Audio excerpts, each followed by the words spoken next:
ओम श्री शक्ति नमः। ओम श्री शक्ति नमः। तारक पुत्रों के प्रभाव से संतप्त हुए देवों को ब्रह्मा के पास करुण पुकार। ब्रह्मा का उन्हें शिव के पास भेजना। शिव की आज्ञा से देवों का विष्णु की शरण में जाना और विष्णु का उन दैत्यों को मोहित करके उन्हें आसान भ्रष्ट करना। सनत कुमार जी कहते हैं, मन तदंतर तारक पुत्रों के प्रभाव प्रभाव से दग्ध हुए इंद्र आदि सभी देवता दुखी हो परस्पर सलाह करके ब्रह्मा जी की शरण में गए। वहां संपूर्ण देवताओं ने दीन होकर प्रेम पूर्वक पितामह को प्रणाम किया और अवसर देखकर उनसे अपना दुखड़ा सुनाते हुए कहा। देवता बोले, ठाट टिपुरों के स्वामी तारक पुत्रों ने तथा मयासुर ने समस्त स्वर्ग वासियों को संतप्त कर दिया है ब्राह्मण, इसीलिए हम लोग दुखी होकर आपकी शरण शरण में आए हैं। आप उनके वध का कोई उपाय कीजिए जिससे हम लोग सुख से रह सके। ब्रह्मा जी ने कहा, देवगणों, तुम्हें दानवों से विशेष नहीं करना चाहिए। मैं उनके वध का उपाय बतलाता हूँ। भगवान शिव तुम्हारा कल्याण करेंगे।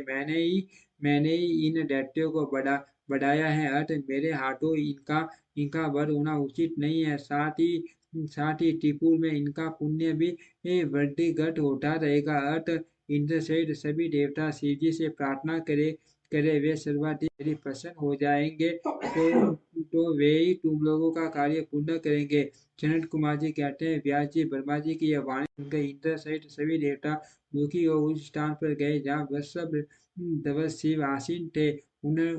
तब उन सब ने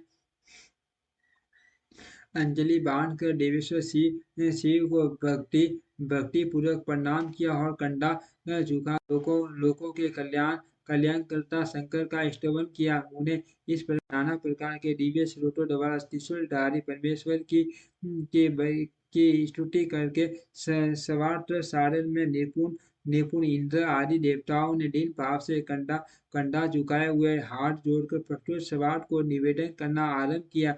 देवताओं ने कहा, महादेव के पुत्र तीनों भाइयों ने मिलकर इंद्र सहित समस्त देवताओं को परास्त कर दिया है। भगवान, उन्होंने त्रिलोकी को तथा मुनिवरों को अपने अधीन कर लिया है और संपूर्ण संपूर्ण सीधे स्थानों को नष्ट भ्रष्ट करके सारे जगत को उत्पीड़ित कर रखा है। वे दारुण दैत्य समस्त यज्ञ भागों को स्वयं ग्रहण करते हैं। उन्होंने ऋषि धर्म का निवारण करके अधर्म का विस्तार कर रखा है। शंकर निश्चय ही वे तारक पुत्र समस्त प्राणियों के लिए अद्वितीय हैं, इसीलिए वे अनुसार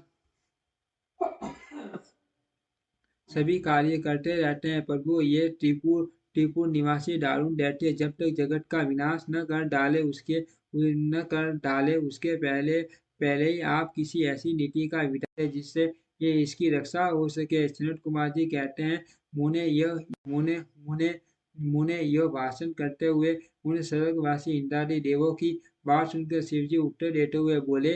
शिवजी ने कहा, देवगण, इस समय वे त्रिपुराधीश महान पुण्य कार्यों में लगे हुए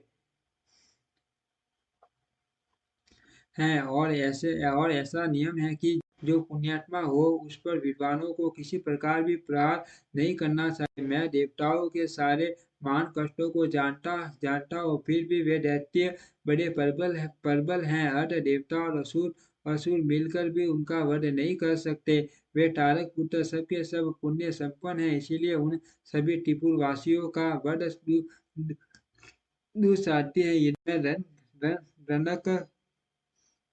रनकस हो तथापि जानबूझकर मैं विप्रद्रोह कैसे कर सकता हूँ? क्योंकि पहले किसी समय ब्रह्मा जी ने कहा था कि विप्रद्रोह से बढ़कर दूसरा कोई बड़ा पाप नहीं है। छठ पुरुषों ने ब्रह्म हत्यारे, शराबी, शोर तथा व्रत भंग करने वाले के लिए प्रायश्चित का विधान किया है, परंतु कर्तर धन के उद्धार का कोई उपाय नहीं है। देवताओं, तुम लोग भी तो धर्म यज्ञ हो और धर्म दृष्टि से विचार कर तुम ही बताओ कि जब वे दैत्य मेरे भक्त हैं तब मैं उन्हें कैसे मार सकता हूँ। इसीलिए अमरो, जब तक वे दैत्य मेरी भक्ति में तत्पर हैं तब तक उनका वध असंभव है, तथापि तुम लोग विष्णु के पास जाकर उनसे यह कारण निवेदन करो। तदनंतर देवगण भगवान विष्णु के समीप गए और उनके द्वारा ऐसी व्यवस्था की गई कि जिससे वे असुर शैव सनातन धर्म से विमुख होकर सर्वथा अनाचार परायण हो गए। वैदिक धर्म का नाश होने से वहाँ स्त्रियों ने पातिव्रत धर्म छोड़ दिया, पुरुष इंद्रियों के वश हो गए। यो यो स्त्री पुरुष सभी दुराचारी हो गए। देवाराधन श्राद्ध यज्ञ व्रत तीर्थ श्री विष्णु सूर्य गणेश आदि का पूजन स्नान दान आदि सभी शुभ आचरण नष्ट हो गए। तब माया तथा अलक्ष्मी उन पुरों में जा पहुंची। तब से प्राप्त लक्ष्मी वहां से चली गई। इस प्रकार वहां अधर्म का विस्तार हो गया। मुने तब शिवेशा से भाइयों सहित उस दैत्य राज की तथा मय की भी शक्ति कुंठित हो गई। ओम श्री शक्ति नमः। ओम श्री शक्ति नमः। ओम श्री शक्ति नमः। ओम श्री शक्ति नमः। ओम श्री